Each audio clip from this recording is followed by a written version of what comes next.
Hello students, आप सभी का एक बार फिर स्वागत है। आज देखिए मैं आपको बता रहा हूं चैप्टर नंबर जो 13 है यानी कि सीमाएं और अवकलज, उसकी प्रश्नावली 13.2, इसका पार्ट सेकंड वीडियो।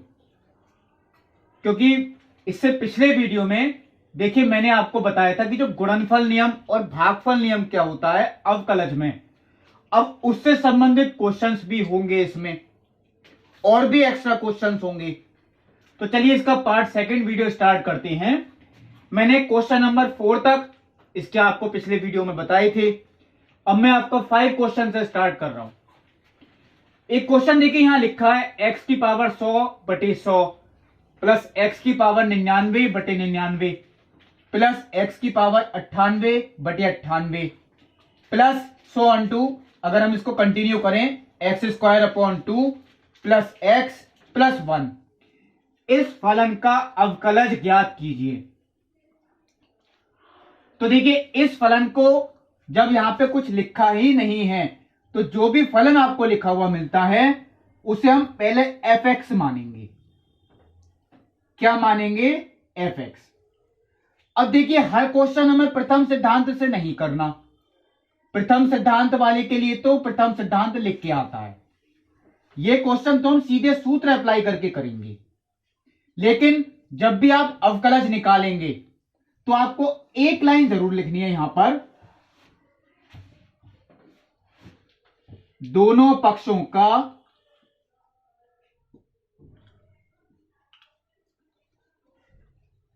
x के सापेक्ष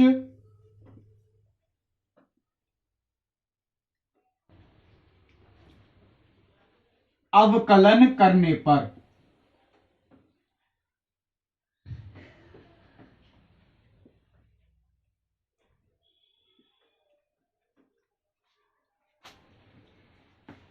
देखिए जब हम अवकलज ज्ञात करते हैं तो उस अवकलज ज्ञात करने की जो प्रक्रिया होती है उसको हम अवकलन कहते हैं। तो हम लिखेंगे जरूर लाइन जब भी हम अवकलज का क्वेश्चन करेंगे, दोनों पक्षों का x के सापेक्ष अवकलन करने पर। किस तरीके से लिखते हैं? देखिए मैंने आपको बताया था d/dx, और जो भी आपका फलन है f(x) है तो f(x) लिखेंगे, gx है तो gx लिखेंगे। इसका मतलब ही क्या होता है? Derivative of f(x) with respect to x, यानी कि x के सापेक्ष f(x) का अवकलज। हम इधर भी यही लिखेंगे d/dx। पूरा फलन मैं चलिए कॉपी कर देता हूं, x की पावर 100/100 प्लस x की पावर 99/99 प्लस x की power 98/98 plus x² plus x plus 1। यानी इस पूरे फलन का अवकलज x के सापेक्ष, क्योंकि हम दोनों पक्षों का ही करेंगे। अगर बाएं पक्ष का करते हैं तो हमें दाएं पक्ष का भी करना है। अब देखिए जो f(x) का अवकलज होता है मैंने आपको बताया था, उसे हम f'(x) से लिखते हैं। अब हमें इनका अवकलज भी करना है। तो देखिए जब हम अवकलज ज्ञात करेंगे और बीच में प्लस या माइनस के चिन्ह होते हैं तो सबके अवकलज अलग अलग हो जाएंगे। यानी कि मैं एक बार आपको लिख के दिखा देता हूं, d/dx x⁴ 100/100 plus d/dx x⁴ 99/99 plus d/dx x⁴ 98/98 plus d/dx x² plus d/dx x plus d/dx 1। सारे फलन हमने अलग कर दिए। अब देखिए हम इसका अवकलज जब ज्ञात करेंगे तो इसमें सीधे सूत्र अप्लाई करेंगे। किसका? x की पावर n का। और x की पावर n का अवकलज क्या होता है? n x की पावर n-1।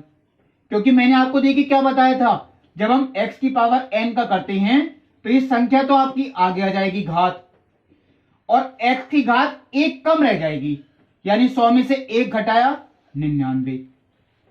लेकिन अगर कोई संख्या गुणा में या भाग में है तो वो आपको ऐसे ही छोड़नी है। अगर ये अकेली होती संख्या तो इसका 0 होता। अब ये अकेली तो है नहीं क्योंकि ये x के साथ है, तो ये आपको ऐसे ही लिखनी है। प्लस अब देखिए यहां करते हैं, घात तो देखिए आगे आ गई, x की पावर कितनी हो गई? 98 अपॉन 99। प्लस इसका करते हैं, देखिए 98 x की पावर 97 अपॉन 98। प्लस अब इसे चलिए आगे कंटिन्यू करते हैं। अब हम इसका करेंगे एक्स स्क्वायर का, तो इसमें 2 तो देखिए आगे आ गया, x की घात कितनी बची? 1, वो x ही हो गया बटे 2। प्लस अब आपका x की घात इसे क्या मानेंगे? 1, तो 1 तो देखिए आगे आ गया, x की घात कितनी बची? 1 कम कर दी तो 0, और बटे में तो कुछ है ही नहीं, ऐसे ही छोड़ दिया। और लास्ट में देखिए ये अकेली संख्या है 1, तो इसका अवकलज कितना होगा? 0। अब देखिए अगर मैं इसको सॉल्व करता हूं तो यहां 100 से 100 तो कैंसिल आउट, क्या बचा? x की पावर 99, यहां 99 कैंसिल आउट, x की पावर 98, यहां 98 कैंसिल आउट, x की पावर 97, यहां 2 से 2 कैंसिल आउट, ये x बचा। और किसी की पावर 0 कितनी होती है? 1, और 1 इंटू 1 ये 1 हो गया। और ये आप ध्यान भी रखें, अगर कहीं आपको केवल x नजर आता है तो x का जो अवकलज होता है वो 1 होता है, और ये 0 से कोई फर्क पड़ेगा नहीं। तो ये आपका आंसर हुआ देखिए, यानी इस पूरे फलन का जो अवकलज है वो देखिए ये निकल के आया। ठीक है, ये हमारा उत्तर निकल के आता है। अब देखिए छठा क्वेश्चन, इसमें भी एक इसी तरीके का फलन लिखा हुआ है और हमें इसका अवकलज निकालना है। तो पहले तो लाइन आप यही लिखेंगे, दोनों पक्षों का x के सापेक्ष अवकलन करने पर। देखिए वो मैं दोबारा नहीं लिख रहा, आपको ध्यान रखें जब भी अवकलज का क्वेश्चन आएगा और ये डायरेक्ट मेथड से आप कर रहे हैं तो आपको ये लाइन लिखनी पड़ेगी। प्रथम सिद्धांत में देखिए नहीं लिखते हैं, डायरेक्ट मेथड में आप लोग लिखेंगे। अब देखिए अगर हम इसका अवकलन करें तो d upon D x f x,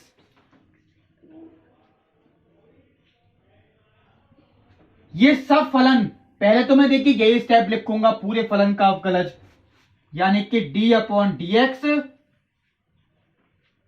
X की power n plus a X की power n-1 plus a square X की पावर n-2 प्लस a की power n-1 into X plus a की पावर n।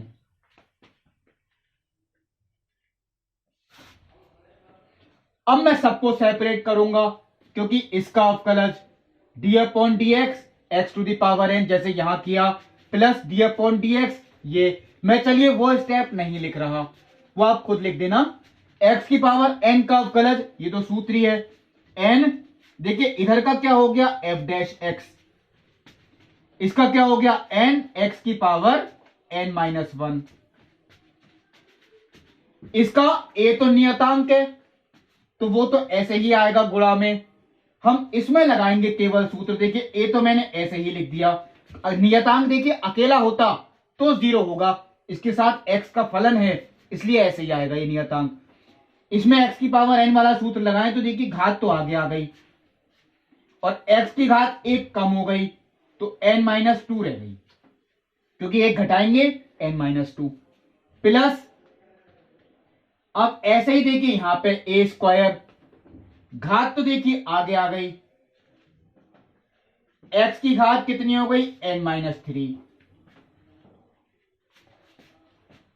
प्लस, चलिए मैं so on to यहां छोड़ देता हूं, प्लस अब हम इस वाले पद का करेंगे तो ये a की पावर n-1, ये तो एक नियतांक है।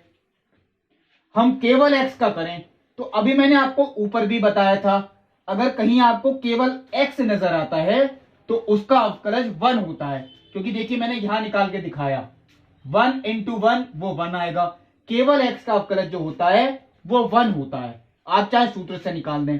तो ये 1 × इसकी गुणा वो तो यही रह गई, प्लस चलिए मैं एक बार लिख देता हूं 1 और केवल नियतांक, इसमें कहीं x है ही नहीं, ये तो केवल नियतांक है, इसका अवकलन कितना हो गया 0। तो यही आपका उत्तर भी हो गया, यानी कि जो दिया हुआ फलन था उसका अवकलज, एक स्टेप चाहे और लिख देना आप, ये सब लिख के ये हम 0 हटा देंगे और ये 1 की गुणा भी हटा देंगे, ये आपका उत्तर हो गया। यानी दिए गए फलन का अवकलज वो हमने निकाला, देखिए डायरेक्ट मेथड, यानी x की पावर n का सूत्र अप्लाई करके। तो चलिए क्वेश्चन नंबर 6 मैंने बताया, अब देखिए क्वेश्चन नंबर 7। देखिए 7th क्वेश्चन जो है आपका, उसमें 3 पार्ट हैं।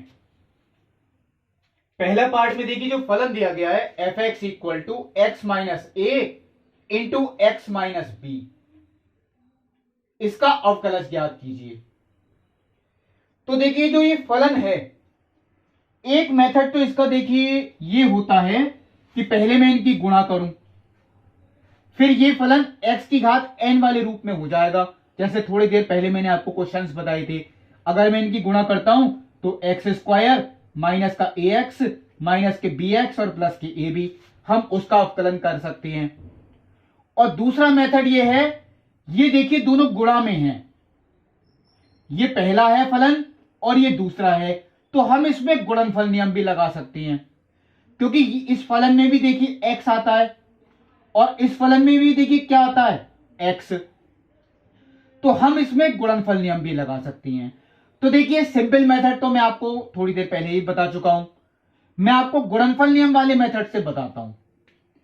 लाइन तो देखिए आप सब लोग हर क्वेश्चन में लिखेंगे, दोनों पक्षों का x के सापेक्ष अवकलन करने पर, यानी कि d/dx fx।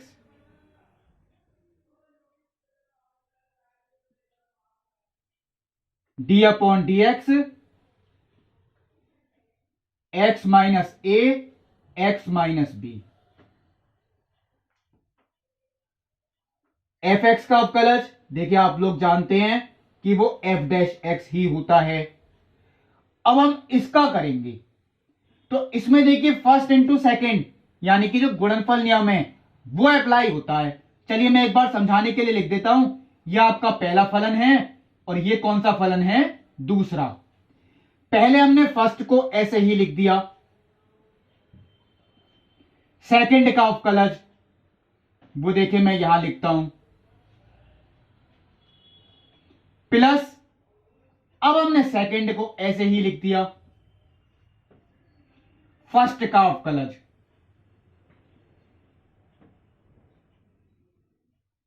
ये देखिए, यानी कि f' इक्वल टू, फर्स्ट को ऐसे ही लिखा देखिए सेकंड का अवकलज, और सेकंड को ऐसे ही लिखा फर्स्ट का अवकलज। चलिए आगे करते हैं, x - a। अब मुझे पहले इसका अवकलज करना है, और जैसे ही मैं इसका अवकलज करूंगा हम d/dx नहीं लिखेंगे। अब क्या आएगा इसका अवकलज, मैंने आपको देखिए याद किया था, केवल x का अवकलज कितना होता है 1, माइनस केवल नियतांक का कितना होता है 0, कंप्लीट हो गया।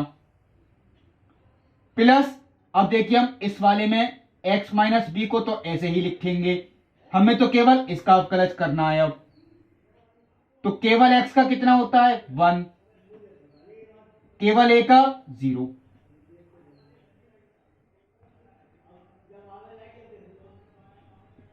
वन माइनस 0 1, और 1 की गुणा इससे करें x माइनस ए। 1 माइनस 0 1, 1 की गुणा इससे करें x माइनस बी। इसका मतलब जो हमारा x के सापेक्ष अवकलज निकल के आया x प्लस एक्स 2x हो गया, माइनस का a और माइनस का b। ये उत्तर हुआ हमारा। ये हुआ देखिए गुणनफल नियम का क्वेश्चन। अब देखिए सेकंड पार्ट बताने से पहले मैं आपको पहले इसका थर्ड पार्ट बताता हूं। जो फलन हमें यहां दिया गया है वो अब की बार अंश बटे हर के रूप में है, x माइनस ए बटे x माइनस बी। पहले ये देखिए गुणनफल के रूप में था, अब की बार ये भागफल के रूप में है।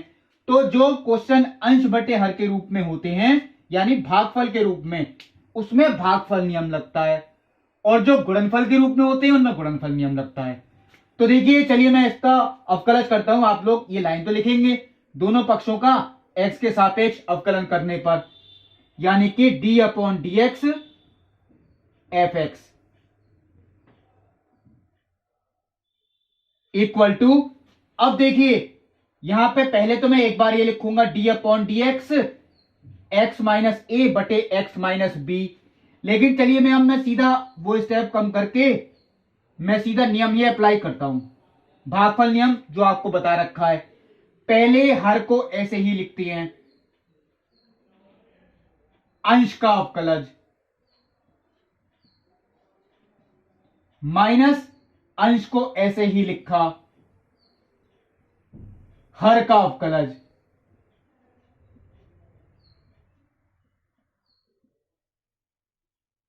बटे हर का वर्ग। यह है देखिए भागफल नियम। पहले हर को ऐसे ही लिखा अंश का अवकलज, माइनस अंश को ऐसे ही लिखा हर का अवकलज, बटे हर का वर्ग। अब देखिए अगर मैं इसको सॉल्व करता हूं, x माइनस बी ये तो ऐसे ही छोड़ दिया, x का अवकलज 1 हो गया और a का अवकलज 0। देखिए जैसे हम अवकलज करते हैं तो हम ये d अपॉन डी एक्स नहीं लिखते, क्योंकि इसका मतलब हमने अवकलज कर दिया। Minus x minus a, x का अवकलज 1 और केवल b का अवकलज 0, बटे x माइनस बी का होल स्क्वायर। चलिए आगे देखते हैं क्या आता है। 1 माइनस 0 1, और 1 की गुणा इससे करी x minus b, minus 1 minus 0 1, 1 की गुणा इससे की x माइनस ए, बटे x माइनस बी का होल स्क्वायर। अब देखिए हम अगर इसको सॉल्व करते हैं, मैं चलिए आगे ही लिख देता हूं, तो ये x से x तो कट जाएगा, माइनस माइनस प्लस तो a प्लस का हो गया, माइनस के b, बटे x माइनस बी का होल स्क्वायर। ये आंसर आया। जो 7 क्वेश्चन का थर्ड पार्ट है वो भागफल नियम का था, और ये कौन से नियम का? गुणनफल नियम। अब देखिए जो सेकंड पार्ट है, या तो पहले मैं देखिए इसको गुणनफल नियम के रूप में लिखूं, एक ब्रैकेट में ए एक्स स्क्वायर प्लस बी, फिर बराबर में दूसरी ब्रैकेट में ए एक्स स्क्वायर प्लस बी, फिर इसी मेथड से करता हूं, बिल्कुल ठीक है, वो भी आपका आंसर आ जाएगा। और दूसरा मेथड ये है, मैं चलिए यहां बता रहा हूं, हम इसका पहले होल स्क्वायर कर दें a प्लस बी के होल स्क्वायर से। ये अवकलज नहीं है, ये हम फलज को ही सॉल्व कर रहे हैं, फलन को ही देखिए सॉल्व करके लिख रहे हैं। पहले a प्लस बी के होल स्क्वायर से a स्क्वायर, ये आ गया देखिए, प्लस बी स्क्वायर, वो ये आता है, प्लस 2ab, 2a बी। ये हमने फलन को देखिए घातांक के फलन के रूप में लिख दिया। सारी घात देखिए x की अलग अलग है, ये अलग हो गया, ये अलग हो गया और ये अलग। अब इसमें कोई गुणनफल नियम नहीं लगेगा। अब तो हम सीधा लाइन लिखेंगे दोनों पक्षों का x के सापेक्ष अवकलन करने पर, यानी कि चलिए मैं यहां सीधा आपको लिख के दिखा रहा हूं f dash x equal to, देखिए ए स्क्वायर नियतांक है, हम किसका करेंगे x की घात 4 का, तो घात आगे आती है और x की घात 1 कम हो जाएगी, ये हो गया देखिए, प्लस केवल नियतांक क्योंकि इसमें कहीं x तो है ही नहीं, इसका 0 हो गया, इसे हम नहीं लिख के दिखाएंगे। अब देखिए इसमें घात आगे आएगी एक्स स्क्वायर का, क्योंकि ये तो नियतांक है 2ab, एक्स स्क्वायर का हमें करना है, तो घात तो आगे आ गई, तो 2 दूनी कितना हो गया 4ab और x की घात 1 बची, तो वो आपका उत्तर हो गया x। यहां x की घात 4 का किया था, ये ऐसे ही छोड़ दिया, यहां x की घात 2 का किया, ये नियतांक थे ऐसे ही छोड़ दिए। ये उत्तर बिल्कुल ठीक है, इसमें कोई प्रॉब्लम नहीं है। आप लोग चाहें तो एक काम और कर सकते हैं, इन दोनों में 4ax कॉमन है। क्या कॉमन है 4ax, तो अगर हम 4ax कॉमन लेते हैं तो यहां तो बचा ax स्क्वायर प्लस b, ये आपका उत्तर हो गया। ठीक है, आप लोग चाहें तो उसको गुणनफल नियम से भी कर सकते थे, जैसे थोड़ी देर पहले मैंने आपको बताया था। तो देखिए 7 क्वेश्चन में मैंने आपको भागफल नियम का भी क्वेश्चन बताया, गुणनफल नियम का भी बताया और एक सिंपल मेथड का भी बता दिया है। अब चलिए देख रहे हैं कि इसका जो 8वां क्वेश्चन है वो किस तरीके का है। देखिए जो 8वां क्वेश्चन है, फलन f x equal to x की घात n माइनस ए की घात n बटे x माइनस ए, इसका अवकलज ज्ञात कीजिए। तो ये भी देखिए अंश बटे हर के रूप में है, तो इसमें भी कौन सा नियम यानी कि भागफल नियम लगेगा। चलिए एक बार फिर सिखाता हूं आपको भागफल नियम के लिए कैसे क्वेश्चन सॉल्व करते हैं। आप लोग देखिए लाइन तो वो जरूर लिखेंगे, दोनों पक्षों का x के सापेक्ष अवकलन करने पर, ठीक है। उसके बाद यहां से स्टार्ट करेंगे d upon D x f x, D upon D x जो भी आपको फलन दे रखा है, यानी x की घात n माइनस ए की घात n बटे x माइनस ए।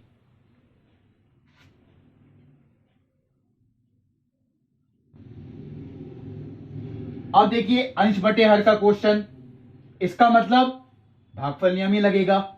नियम क्या है, पहले हर को ऐसे ही लिखा, अंश का अवकलन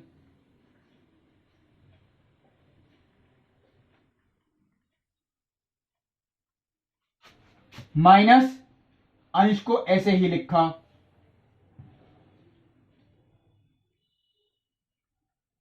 हर का अवकलन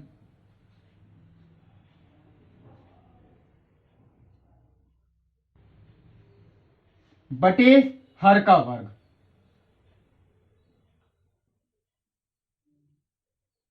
पहले तो देखिए आप ये नियम बिल्कुल सही तरीके से लिखेंगे, हमेशा हर को पहले लिखते हैं, अंश का अवकलज माइनस फिर अंश को ऐसे ही छोड़ दिया, हर का अवकलज बटे हर का वर्ग। अब देखिए इसके अवकलज के अगर सूत्र आपको सब याद हैं, कभी देखिए कोई प्रॉब्लम नहीं आएगी। x की घात n का अवकलज n x की घात n माइनस 1 माइनस a की घात n, इसमें तो कहीं x है ही नहीं, तो ये तो एक नियतांक है और केवल नियतांक का कितना होता है 0, ठीक है, इसमें क्योंकि कहीं x है ही नहीं, माइनस अब मैंने ये वाली ब्रैकेट ऐसे ही लिख दी, x की घात n माइनस a की घात n। अब आता है इसका अवकलज, तो मैंने आपको देखिए बता रखा है केवल x का अवकलज वो 1 होता है, माइनस ये केवल नियतांक है, इसका अवकलज 0 होगा क्योंकि इसमें कहीं x ही नहीं है।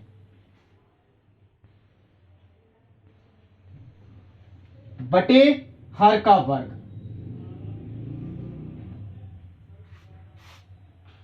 अब चलिए आगे देखते हैं क्या सॉल्व करते हैं। देखिए जब हम इसमें से 0 घटाएंगे उससे तो कोई फर्क पड़ेगा ही नहीं, वो तो सीधा यही रह गया केवल। तो पहले मैं x की गुणा करता हूं इससे n, और देखिए जब गुणा करते हैं तो गुणा में घात जुड़ जाती हैं। ये x की घात कितनी है? 1 plus n minus 1, 1 plus n minus 1, तो 1 से 1 तो कट गया, वो x की घात कितनी हो गई? n माइनस, अब a की गुणा इससे करी तो a n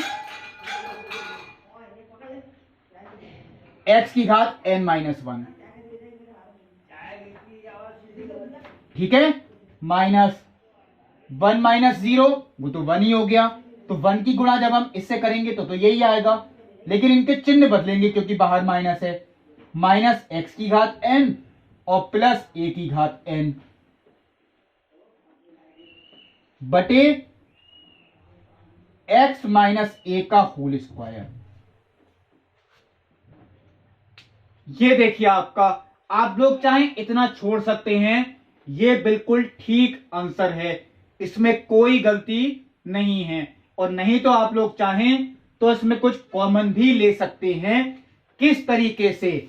मैं अगर देखिए इन तीनों फलनों की बात करता हूं तो इन तीनों में x की घात n माइनस 1, क्योंकि ये छोटी है, ये कॉमन आती है, x की घात n माइनस 1। अंदर ब्रैकेट में क्या बचेगा? देखिए अगर हम x की घात n माइनस 1 कॉमन लें तो कॉमन लेने का मतलब है भाग करना, और भाग में घात घटती है, तो ये n में से n माइनस 1 घटाएंगे तो x की घात 1 बची, यानी कि एक तो n बचा और x की घात 1 यानी कि वो x ही बचा, ठीक है। माइनस ये चीज तो हमने कॉमन ले ली तो ये हो गया an, माइनस x की घात n माइनस 1 कॉमन लिया तो यहां बचा x, प्लस a की घात n बटे x माइनस a का होल स्क्वायर।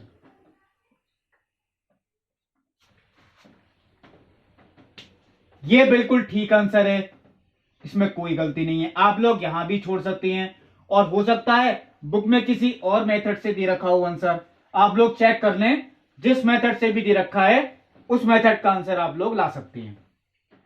तो देखिए मैंने आपको इस प्रश्नावली में अभी क्वेश्चन नंबर 8 तक ही बताई।